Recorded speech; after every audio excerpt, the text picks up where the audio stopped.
I always knew I wanted to serve people because that's what my parents did. That was my upbringing. I have amazing parents that have dedicated their lives to serving others.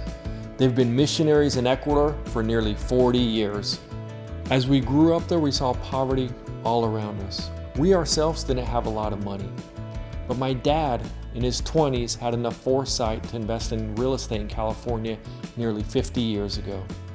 I didn't know at the time, but that investment helped him financially later on in life.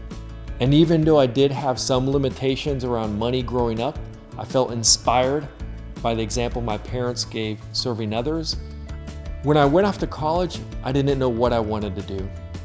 I just knew that I wanted to help people's lives. I think because I was fascinated with the success my father had with investing, that's the reason I became a financial advisor. I also wanted to experience the joy of helping and serving others, just like my parents did.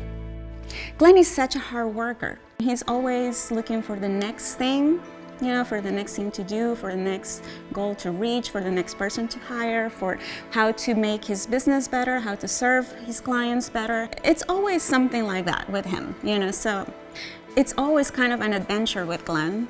He's a good dad, a good friend, a good husband, and a great role model to our kids. He's the type of guy that gets joy out of helping others.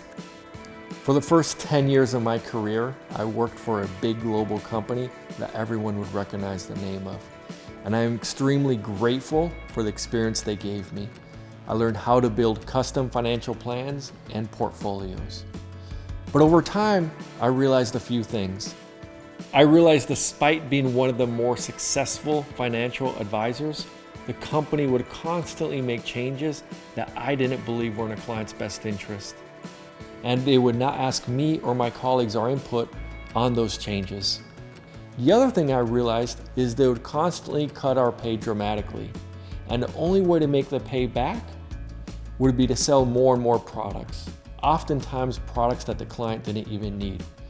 Our compensation was being influenced more by what was best for the company, not what was best for the client. As I recognized the pattern we were in, I realized it was time to leave the company and start my own business.